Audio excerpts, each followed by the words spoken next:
going on, guys? Welcome to another episode of the Blitz Championship Weekend, and I'm joined by my co-host Toni. How are you doing? I'm good, bro. Looking forward to, after the greatest divisional round I've ever seen, watching the NFL. I'm looking for an even better championship round. And because it's Championship Weekend, we always bring out the big guns. Coach Jeff Reinebold, how are you doing, sir? Abbas, I'm great, man. Thank you so much for asking me to be on the show. No problem. And again, we appreciate you for jumping on such short notice as well. I know your schedule must be here, there, and everywhere. So, bro, I was flying. I was trying to get back from Central London, and I'm jumping across train tracks. I'm pushing. I shouldn't say I'm pushing little old ladies out of the way to get on the bus, but I kind of was. Coach, that's fine. We do that in London all the time. That's fine.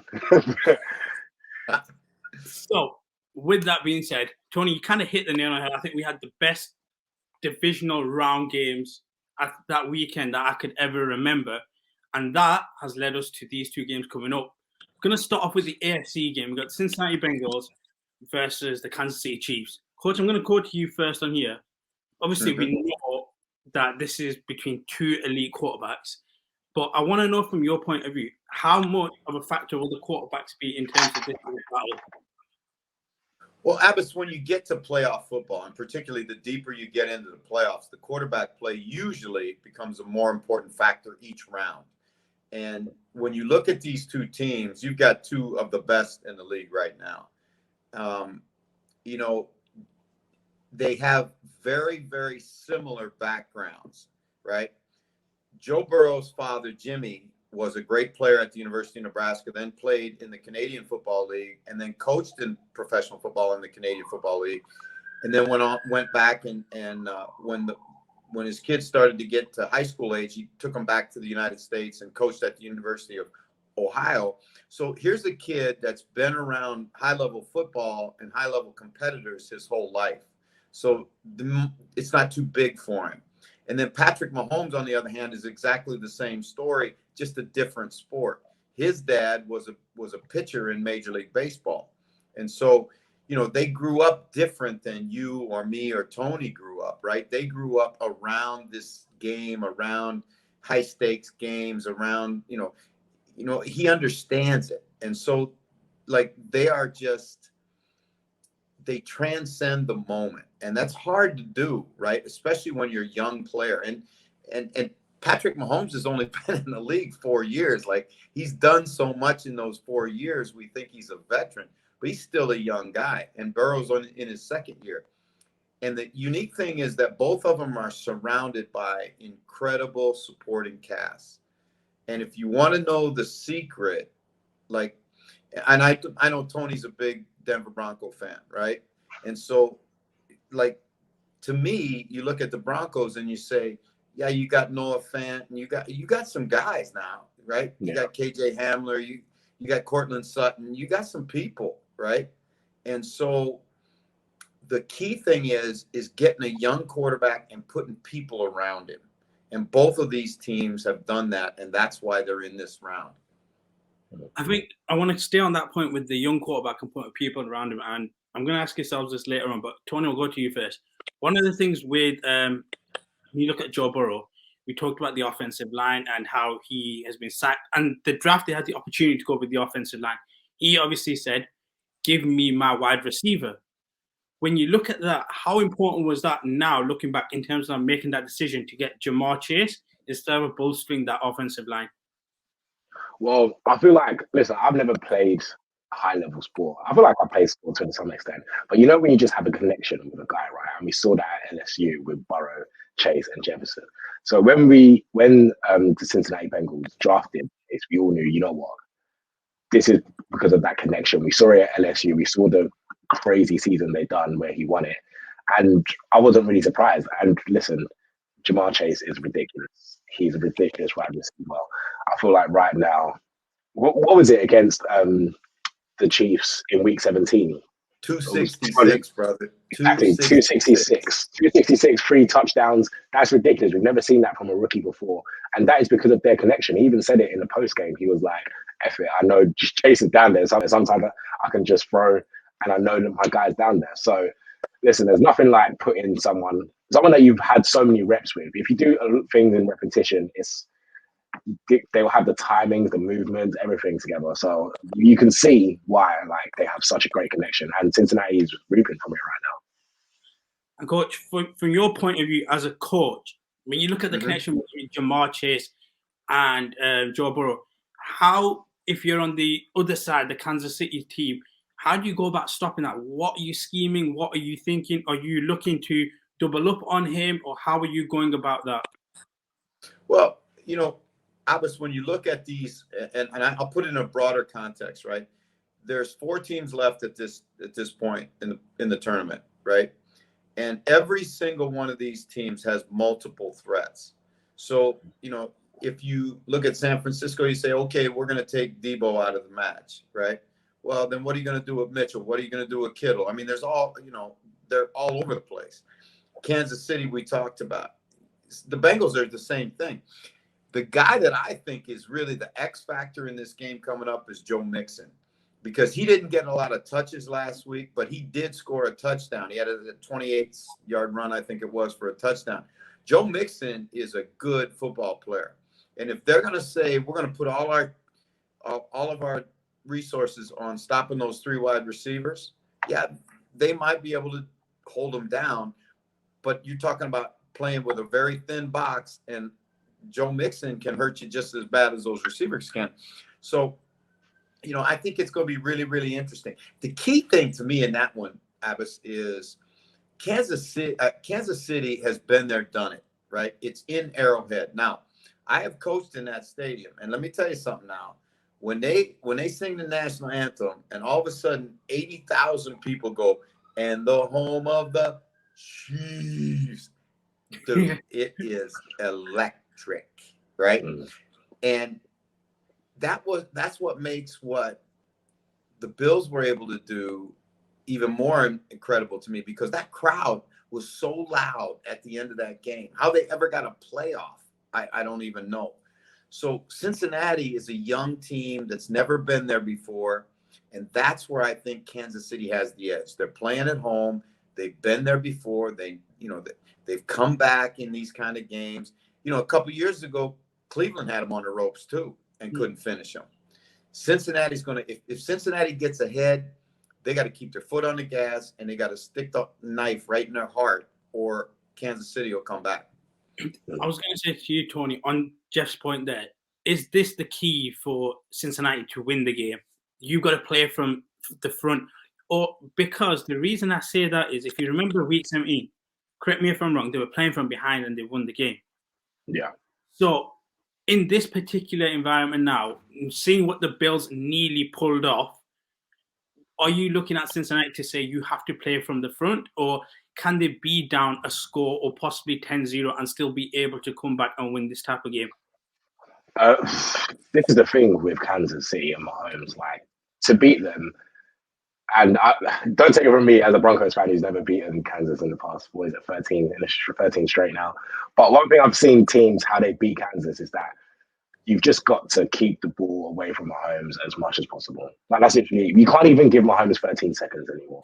At first, I thought, you know what? A minute. Normally, you can give an elite quarterback a minute. You're thinking, a minute's too much time. But 13 seconds and 2 timeouts, that's still enough time for them to go down and get a score. So, honestly, what the Bengals have to do is go early, try and just get at them. I know it's at Arrowhead, it's going to be hard, but you just have to try and get at them. They've got weapons to do it. We saw week 17. Obviously, week 17 was at Cincinnati. It's going to be a different environment. But we saw Joe Burrow, what he threw, 4 touchdowns, 446 yards. CJ Uzomah was on there, Mixon as well. Even Mixon is not bad as a receiver as well. Obviously, he's a running back, but he's not bad receiving as well. So everything just has to be in the Bengals' favor in a sense, and still it has to be. I want the Bengals to win because, you know, as an AFC West guy, I need to root against the Chiefs. But really and truly, I just don't see how they're going to do it. I like the Bengals. I love their offense.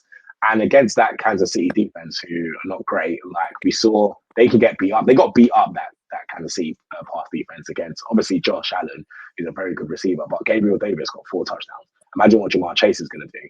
Imagine what T. Higgins can do. So that defense will get beat up, but you've got Patrick Mahomes. You've got that offense. they need to just keep scoring, and keep the ball away from Kansas. But easier said than done, man. And Jeff, with you, just before we shift to the Chiefs, the offensive line that we have talked about, we've seen it in the playoffs, how badly Joe Burrow has been sacked. At what point does that become a worry in this particular game? And I guess in a little bit, the health of Joe Burrow in terms of if he's constantly being sacked in this. Because I know it's further on, but if you look at someone like Andrew Luck, he was never really protected, never lived up to his potential. I know in hindsight, it's a long thing, but with Joe Burrow having this offensive line, could that be a hindrance to him actually going forward in his career, but also just in this particular game? Yeah, because, Abbas, each of us has only so many hits in us, right? And now Joe Burrow's a tough dude, right? He got sacked 9 times, but he got knocked down 13 times, addition to those 9 times. So if you look at it in this regard, there's roughly 60 to 65 plays in a football game, offensive plays. That means he got knocked down 1 out of every 3 plays that he took the snap from center. That's an unbelievable number. And here's what's different. If a running back gets hit, the running back sees the collision coming to him, right? So he's able to prepare his body for that hit. When you're a quarterback and you're looking down the field, you can't think about rushers. You have to think about throwing a strike. And so he's getting hit, not prepared for the collision that's going to come. And it's not like it's 185-pound corners, dude. This is 300-pound grown men, right? And so there's only so many of those you can take. Now, I think, if I'm Cincinnati, and they did this a little bit against Tennessee, is I would empty the backfield and just say, okay, if you're going to come after us, I want him to be able to see where the free guy is coming and let him get the ball out quick before the pressure gets there. And when they did that, if you remember, Chase had a huge, early in the first half, got a big catch out of that. And then later in the game, they hurt him with it again. So I would not be surprised if Zach Taylor gives us a bunch of empty, because let's face it, Kansas City has Chris Jones, Kansas City has Ingram, Kansas City has Frank Clark. They got some rushers of their own. And right now, the part of Cincinnati that's not there yet is the offensive line. And that's going to take some time, because it usually takes time to build an offensive line. And I want to move on to a team that actually does have a stellar offensive line, and that's the Chiefs. Look at the weapons they've got. Toni, I'll go to you. What we saw last weekend, I mean, I was meant to get up for work at 7:45. I had so much energy at 5 a.m. that I really didn't find myself sleeping that much. And I guess my question to you is similar to what Jeff said. They've been here, they've done it. How are you meant to stop this offensive line? Or can they go in with, or are they just going to go in with that swagger that we know the Chiefs are with and just go ahead and deal with business? Well, this is the thing. Coach Reinebold said it right, in the sense that they've been here before. Mahomes has lost 13 games in his career. So has Joe Burrow. The difference is Mahomes has won 50, Joe Burrow has won 12. So this is his 4th straight AFC Championship game at Arrowhead. Like, as much as it's a big game for him, he's done it before. I honestly don't see, they're not going to be phased. That offense is crazy. I saw Tyreek Hill put a peace sign to a guy that was in front of him, because he already knew he was there for the end zone. That's how fast he is. So honestly, I just can't see. I think the only thing is that the Bengals defense had a great game against the Titans. That pass defense had a great game. So I don't expect Mahomes to throw many picks. I think he's only thrown 1 pick in the playoffs so far, and he's thrown 8 touchdowns. So I doubt he's going to throw many picks. But honestly, I just don't see a way how you can beat this Chiefs offense. Like, Travis Kelce came up clutch, and he hasn't had a great season. He was in my fantasy, so I need to put that out there. He was my first pick in my fantasy and let me down. So I've got to put that out there. But they've still got weapons. Clyde Edwards-Helaire is not too bad as well. And I just can't. I don't want them to win, but I just can't see past it. I honestly can't. I'm going to put out two names to you, Coach, and I want you to tell me how much of an impact they need to have on the Bengals defense to be able to stop this. I'm going with DJ Reader and Hendrickson. How valuable will they have to be to be able to stop this Kansas City team? Well, Reader gives them that big physical guy inside, right? But the problem that they're going to have with that is, Kansas City's probably best inside on the offensive line. Obviously they go out and get Toni, and he's the best guard in football probably. And, then they draft Creed Humphrey. Now that's almost not fair, right? Because here comes a team that has won a ton of games in 2 years, and all of a sudden their offensive line breaks down and they get eliminated from the playoffs. Well, they just go out and get the best guard in football and then draft a guy that maybe had the biggest impact of all the rookie offensive linemen in the league. So they're stout inside. So I think what's got to happen is Hendrickson is going to have a big game off the edge. Here's the problem that I see with that, though. When you look at the Buffalo Bills, bro, they drafted Boogie Basham. They drafted Rousseau. They went and got F.A. Abada. And they couldn't. They got pressure on Mahomes. They just couldn't sack him. Yeah. Right. Yeah. The dude is a better athlete than most people think he is. Right. Because he's kind of a bigger guy, and he doesn't look like Lamar Jackson. Right. Yeah. But I'm gonna tell you something. You watch those guys; they couldn't get him on the ground. Right. And that's going to be a problem, because who else is going to be able to put pressure on him, right? Now, Hendrickson has had a heck of a year, and he's been a huge get for Cincinnati. But this is where, like, when you look at it and you just take all the emotion out of it, you say, okay, Cincinnati is in year 2 of a rebuild. Kansas City is 4 or 5 years, right, into their thing, right? So they're 3 years ahead of where Cincinnati is. They've got depth that Cincinnati doesn't have. They've got more players across the spectrum than Cincinnati had. What Cincinnati's done is incredible. I mean, bro, Cincinnati used to be the franchise nobody wanted to play for, right? Yeah. I said that, and some cats got upset with me, and I said, well, just tell me the truth, right? Even the cats from Cincinnati didn't want to go to Cincinnati, right?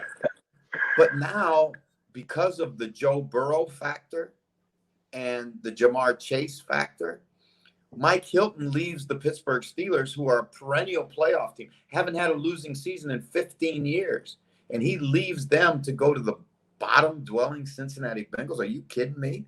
And it wasn't because of money, right? It was because he thought Joe Burrow gave him the best chance to get to the Super Bowl. Trey Hendrickson leaves the best defense, in my opinion, in the NFL, in the Saints. Why? To go to Cincinnati? Because Joe Burrow factor, right? And you're starting to see that now with the Bengals. So in another year or two, man, these two guys, I mean, everybody's talking about, well, this matchup between, the Bills and the Chiefs going forward. Hey, man, don't short sell them cats in Cincinnati, because they got a guy who can deal the pill too, and they got 3 great receivers. And as they get better around them, I think it's going to be at least a 3-horse race in the AFC. I want to say one thing then that you mentioned with the coaches, Reed versus Taylor. We know Andy Reid's got the experience, but what can Zach Taylor do to get the edge of Andy Reid? Well, I think the thing that if I'm Zach Taylor, the thing I'm selling so hard this week is, number one, we've beaten them. They know we've beaten them, right? And number two, all the pressure's on them. We got nobody even. There isn't 10 people in the state of Ohio that would have said we'll be playing the Chiefs for a right to. We're 60 minutes away from the Super Bowl against the Chiefs in Arrowhead. If you'd have asked that question in June last year, and somebody would have said, "Yeah, I believe that," they drug test him, right? I'm just telling you, that's the way it is. So no pressure on us. Nobody expected we'd be here. Nobody said we'd go worse to first. Nobody said we'd be 60 minutes away from the Super Bowl. Let's just go have fun. Let's just play. Let's just let the crowd make all that noise. Play to the crowd. Have fun today, because we got no pressure, right? And let's play loose. Let's play free. I'm going to call the game that way. We might send JaMarr Chase deep on a post route the first play, just to send a message to Kansas City that we ain't playing. We're here to win. One thing before we get your predictions, Tony, I'm going to go to you. Often, like, we've seen some of these games where we just talked about playing with that pressure, the underdog, etc. Is there a worry sometimes that playing in that casual way without fear can lead to a blowout? And is there a possibility this game could get out of hand really quickly? It depends. I think it depends. Like, let's say Joe Burrow and the Bengals come out flying. You get JaMarr Chase on that deep route, boom, touchdown first play. Everyone's arrowhead shocked. I hope it happens, but it won't. If that does happen, I doubt Kansas City have enough of them to calm down. We've seen Kansas City calm down. Weren't they 24 down against Houston back then in the AFC Championship game? They were 24 down, and that was against a good Houston defense and Deshaun Watson as well. So Kansas have been in this situation before. If, in a sense, let's say the roles are reversed and Joe Burrow just has to go out and just play, let's say they're down early, don't be surprised if Joe Burrow can come back. I know it won't be. I don't think it'll be a blowout. I think the offenses are too good for it to be a blowout. I feel like Cincinnati have a better defense than the Chiefs. Like, I'm not sure if Honey Badger's back. I know he came out with a concussion. I think he will play. He probably might play. I don't think he won't play. But that pass defense is not great from Cincinnati. It's literally that secondary is Honey Badger and friends. So I no disrespect to them, obviously, but it's not one of the best, and it's not one of the best pass defenses in the league. So I doubt it to be a blowout, but I expect it to be a high-scoring game. And if it's going to be a blowout, I think it would be a Kansas City blowout rather than Cincinnati blowing them out. But who knows? Come on, you Bengals. Who dey, as they say. Come on, you Bengals. So here we go. This is the moment. Predictions for this game. Coach, where are we going? And what score? I think Kansas City will win, right? But I think that Cincinnati's going to let them know they're in a football game. And if I'm the Bengals, I just want to be able to hang around, right? I want to hang around and be in the game in the fourth quarter. Give me a possession to go down and win the game, right? Now, could they jump out to a big lead? Yeah, they could, because, Tony's exactly right. Both these teams are explosive. Somebody might jump out 14-0, 17-0, 21-0. But whoever jumps out that way better not play not to lose after that. They better keep their foot on the gas, because the team that's going to get the ball next can score real fast too. So if you're the Bengals, you just want to hang around, right? You want to be in the game, so that Kansas City's like that, guy that's getting chased by the cops and he can't get away from him, right? He's just like, man, these guys they're on my, they never, you know what I mean? Yeah. And if they can do that, then I think it's going to be a great one, right? If they go into this game and they play, okay, we're going to run the ball, try and keep Patrick Mahomes off the field, the quote standard NFL, then I think they could get blown out, right? You're not going to beat the Kansas City Chiefs like that. I think we've seen that already. You got to outscore them, and you better score like all the time. But that's the problem. That's how they put that pressure on you. Like, it's like a boa constrictor around your neck, right? And it just keeps getting tighter and tighter and tighter, and you keep trying to find breath, right? And so, like, if somehow Cincinnati with the coolest quarterback in the league can find a way to just not press, just play, they can stay in the game. And if you stay in the game in the fourth, you got a chance. Where are you going, though? You going Chiefs or Bengals? I'm going Chiefs, but I think I could see this game being a 5-point game or less very easily.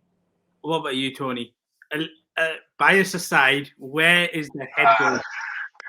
My head says the Chiefs. I'm gonna be honest. My head says the Chiefs. Like my heart says the Bengals, only because I like Joe Burrow. It will be a massive story to be the #1 pick last season and then take your team to a Super Bowl in the second.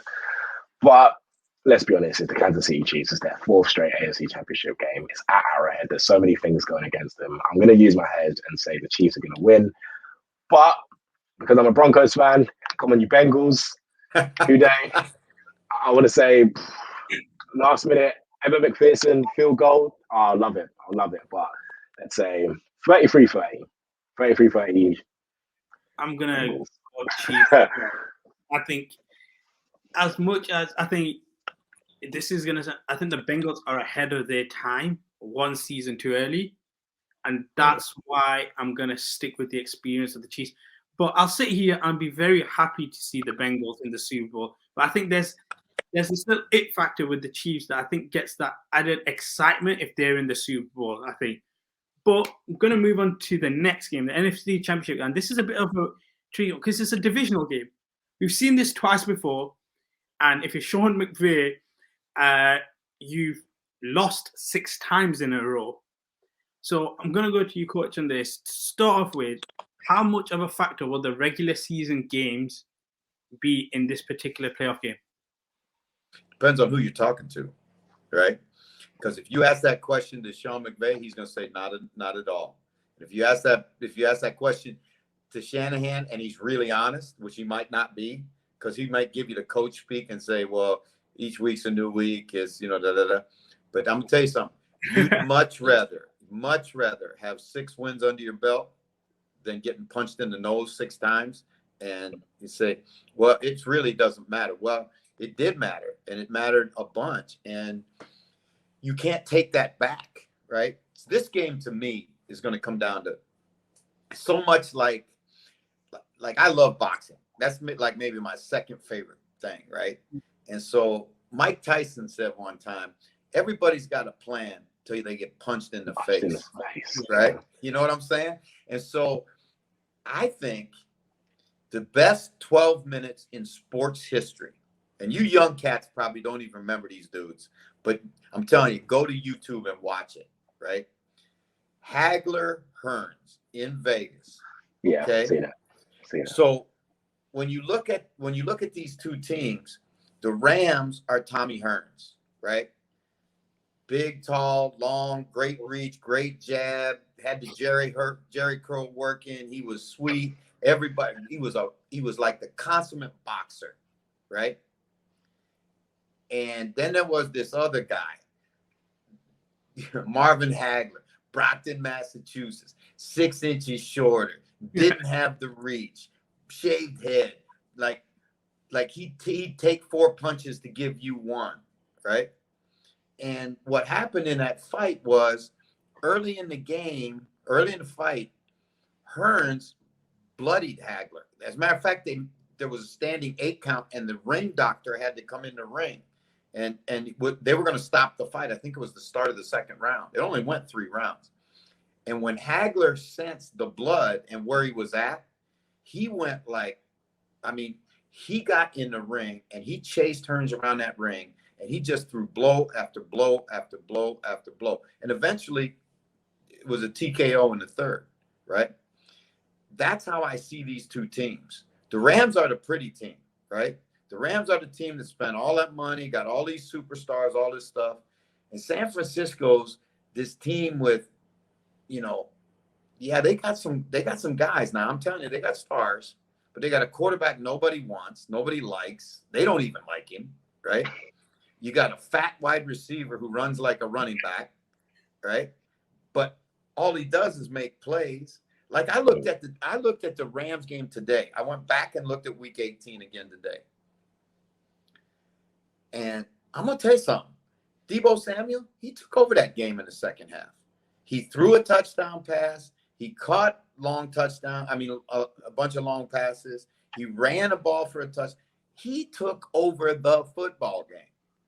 Wasn't OBJ, wasn't, Cooper Kupp, wasn't Matthew Stafford, wasn't Higbee, all these guys, these superstars that they got, it was the guy from South Carolina. It looks like he ate too much at the buffet this week, right?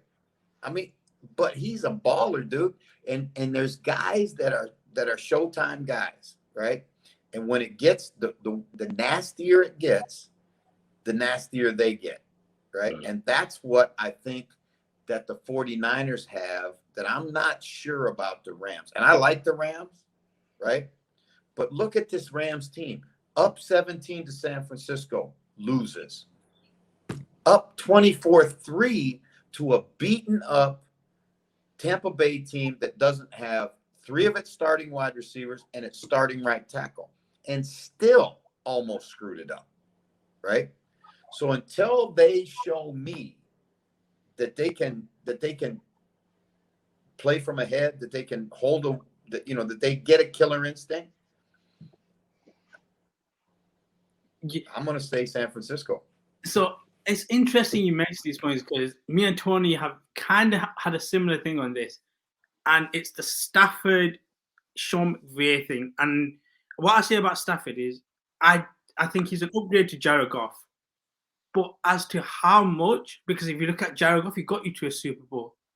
So is Stafford's only success for me would be winning the Super Bowl. And I want your take on that. Do you think, okay, the upgrade is there from a numbers perspective, but if he doesn't win the Super Bowl, is it just an upgrade where they put too much on the line for it? Well, I think that's really, really, really smart what you're saying. Like I get it, right? Because the reality, if you just look at it from like the numbers, right? Jared Goff got him to a Super Bowl, right? He did. Matthew Stafford ain't done that yet, right? But if I look at it as a football coach, I look at the 2 quarterbacks, and you ask me which one I'd rather have Matthew Stafford every day. Every day. Here's the but in all of that. But Matthew Stafford he's been in the league 13 years. He spent 12 of those years on a team that was never good enough. He has 46 come from behind wins as an NFL quarterback. 46.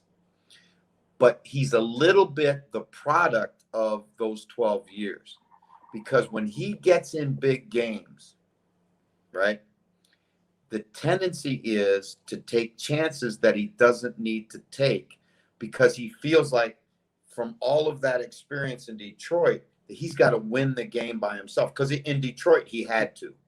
It was him and Megatron, and they didn't have anything else, right? So now he's in a place where he's just got to let the game come to him, right? When they played the last time, OBJ, they should have called the freaking FBI to try and find OBJ or whatever. What do you call where? In London, MI5. M5. MI5, yeah. They needed to call M5 in the second half to find OBJ because he was non-existent, and it wasn't OBJ's fault. It's just that all of a sudden you got this transcendent talent, and you don't take advantage of it.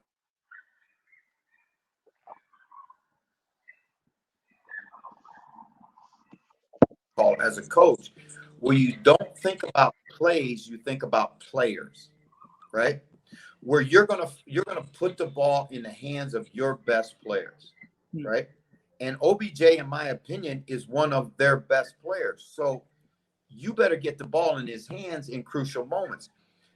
In the game that they lost in the second half, when after that field goal right at the end of the half, OBJ got targeted 3 times. He dropped one. Yeah. Stafford threw one in the dirt, and one got intercepted. And that was his contribution to that football team in the second half.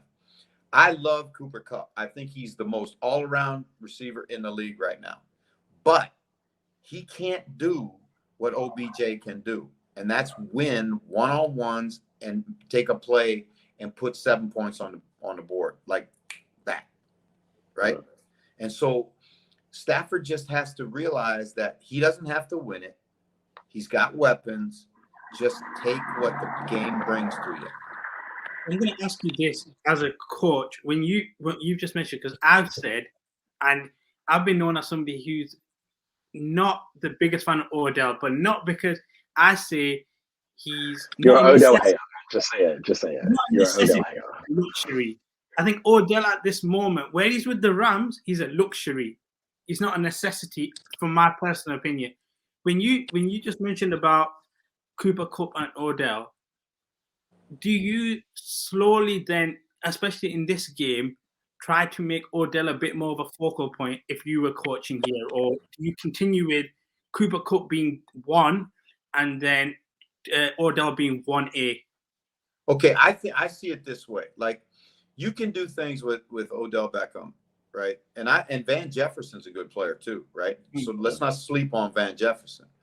But if you watch the Rams, they love to build what we call 3-by-1 sets, where Higbee, Jefferson, and Kupp will all be in a real tight bunch formation. And then on the backside, they'll put OBJ.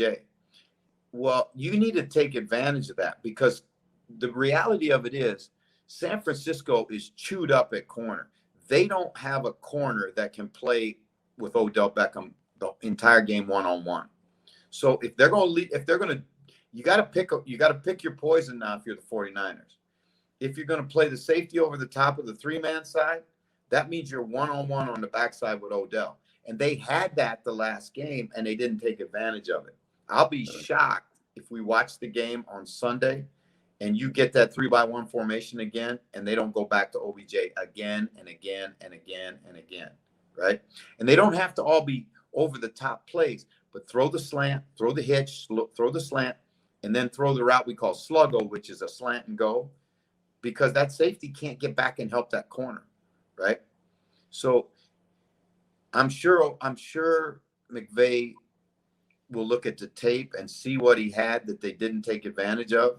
Now, if they rotate the safety weak and they try and push him over the top of OBJ to take the deep route away or to take the slant away, then stay on the front side, because you got single coverage on Cooper Kupp and Higbee and Van Jefferson.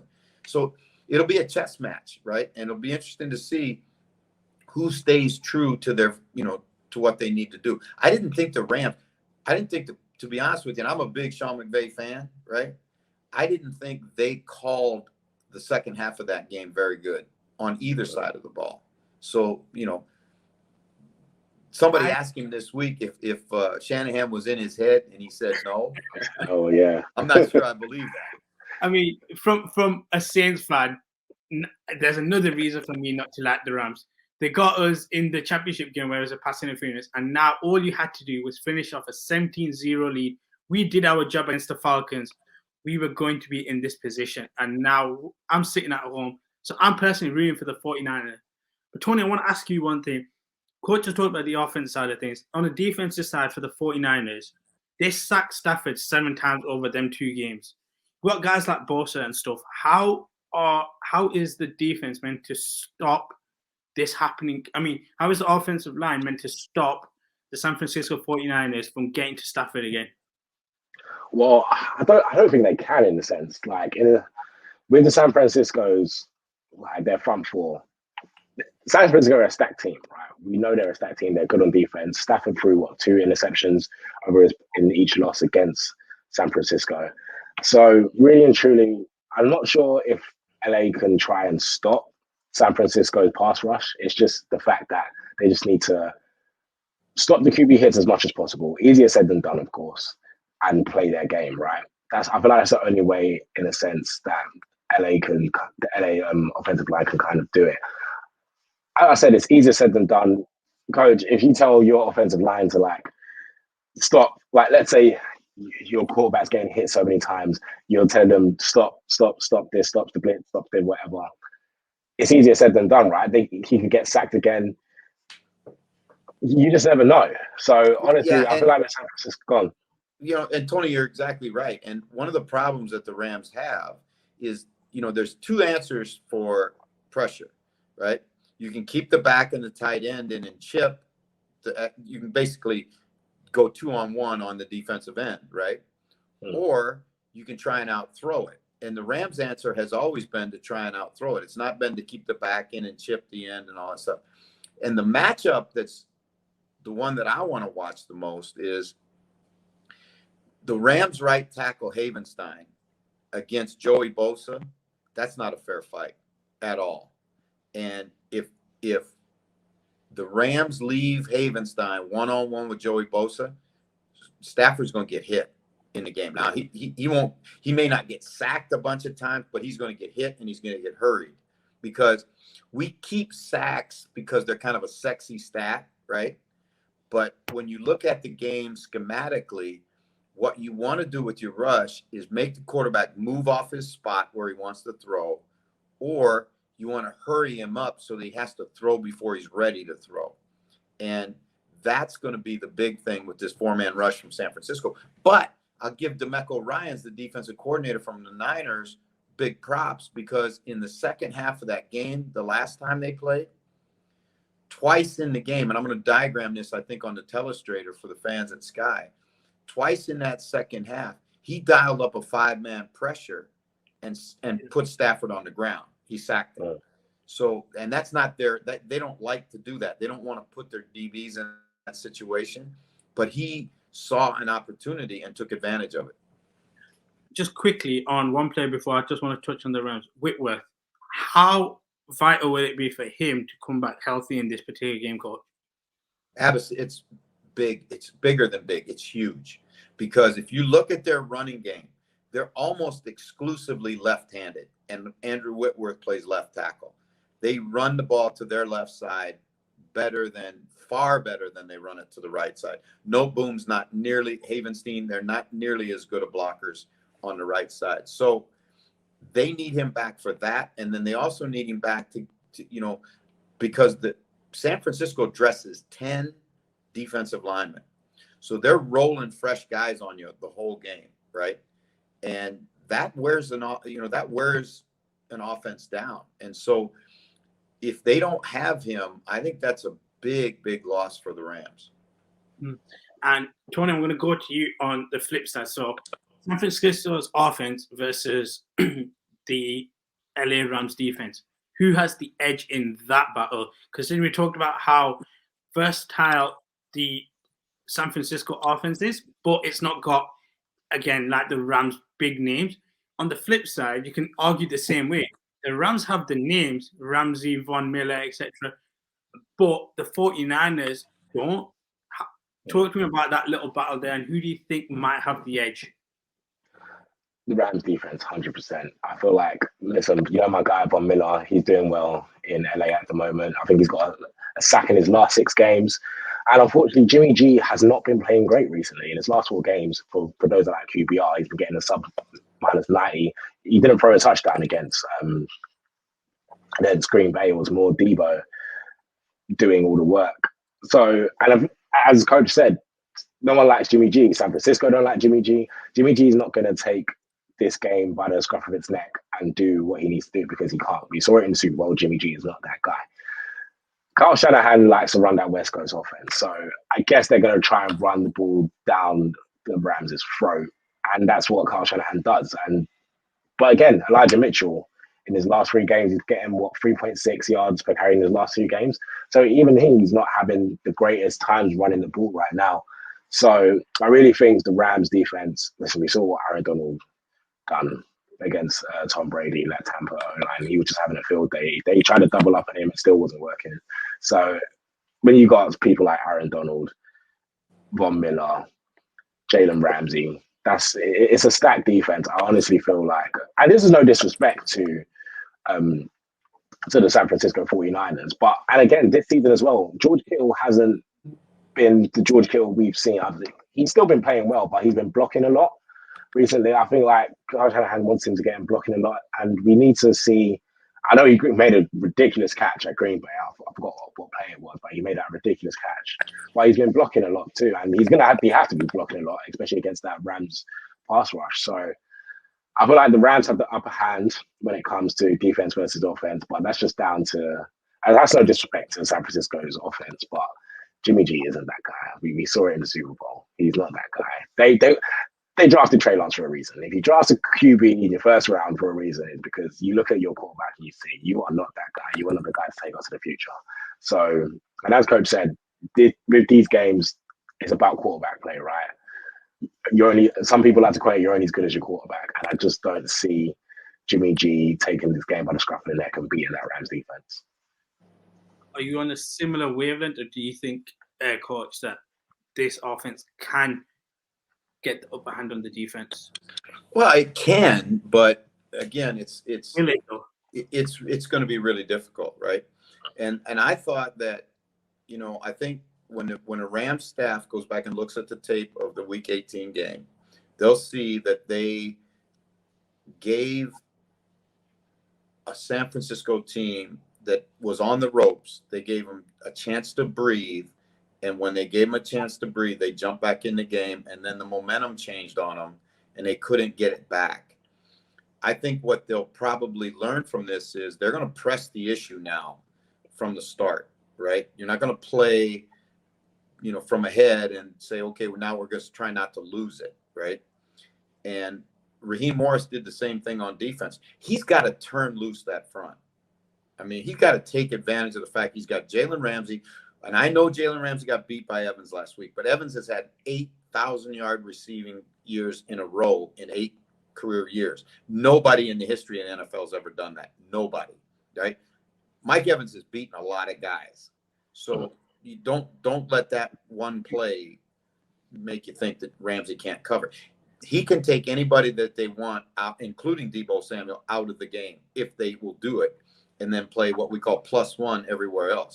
And let Von Miller, who I think is really starting to play good, let him take over the game. Let Aaron Donald take over the game. Let Floyd take over the game, right? And Greg Gaines, the other guy in there, that he doesn't get much publicity because he's got all those other great players around him, but he's a great pass rusher too from the defensive line. And, that's a lot of guys you got to protect against. And is Trent Williams going to even play? I mean, we hear he's going to play, but you walk out of the stadium in a walking boot. That's, that's not, I wouldn't want to block Von Miller anyway, but I certainly wouldn't want to block Von Miller on a bad leg, right? Mm-hmm. Because you saw him in that game. His signature move is that inside stab where he just stabs the chest and gets under. I mean, if you don't have strength, he'll bend you right back and take you right to the quarterback. So I think it's going to be a fascinating game. So let's do this before we do wrap up predictions. Toni, I'm going to go to you first. Where are you going? And then if you can give us a score or a point ball bracket. Again, my head says Rams, but I kind of have to go on the agenda of we don't think Matthew Stafford is that guy. And we've been running it all season on our podcast, so I'm still going to have to go with it. So give me the 49ers. I want to say it's going to be a one-possession game. I doubt the 49ers win by 2 possessions. Let's say 24-21 49ers. Coach, what about you? I'm going to say the Rams by 3. I'm going 49ers. So just to conclude, we're all taking the Chiefs.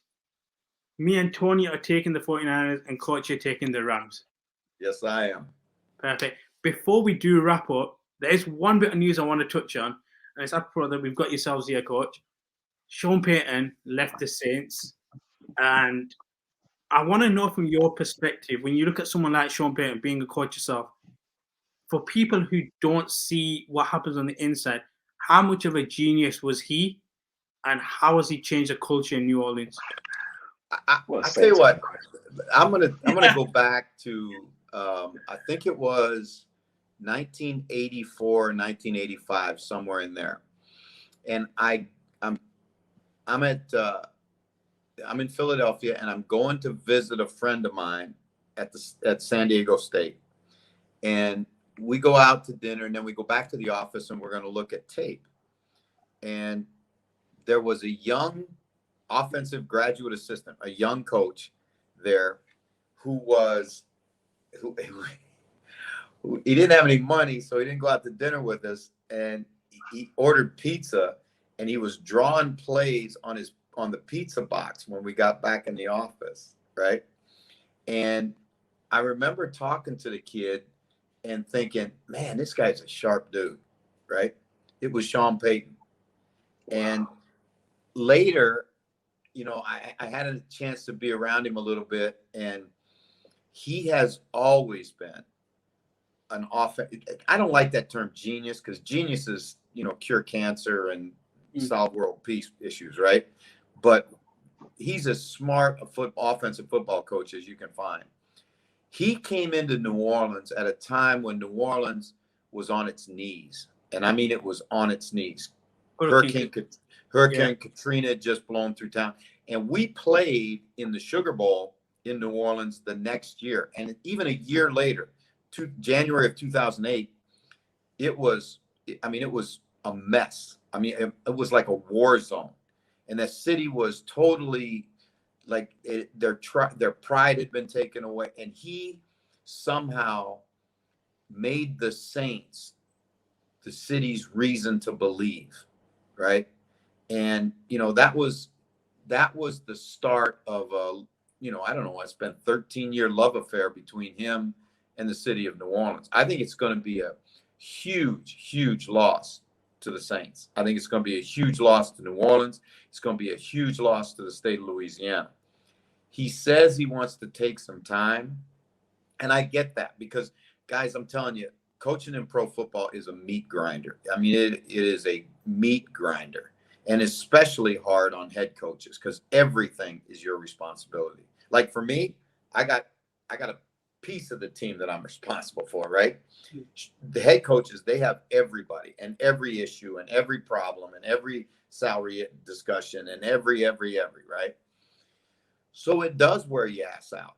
And so I think he'll step away. I think he'll be unbelievably good in television, because he's got a great personality and he's a fun guy, and he, you know, and then I think what'll happen is in another year or another 2 years, he'll be the head coach of the Dallas Cowboys, as long as Jerry Jones is still alive, because he's Jerry's favorite. Like, you can talk about Jason Garrett and you can talk about, but he's Jerry's favorite, and there's a mutual admiration there. I mean, I was going to say, if Romo decided to go into coaching, or Sean Payton, who's Jerry's favorite there? Now that one you might get get some discussion on, right? But I do know this, that not only the Cowboys, but there's 31 other organizations that hold him in very, very high esteem. And if he wants to take some time and catch his breath and get his energy back and then jump back into the game, I'm sure there's a bunch of places that would love to have him as a head coach. I mean, I'll say there's 32, because I'll say the Saints will probably get him. But with that, we are going to wrap up our AFC and NFC Championship predictions and previews. Before we do, we always do this thing where we allow our guests to let everybody know where they can catch you and stuff. So if you've not heard of the Coach, start off with where have you been? But Coach, where can they all catch you from?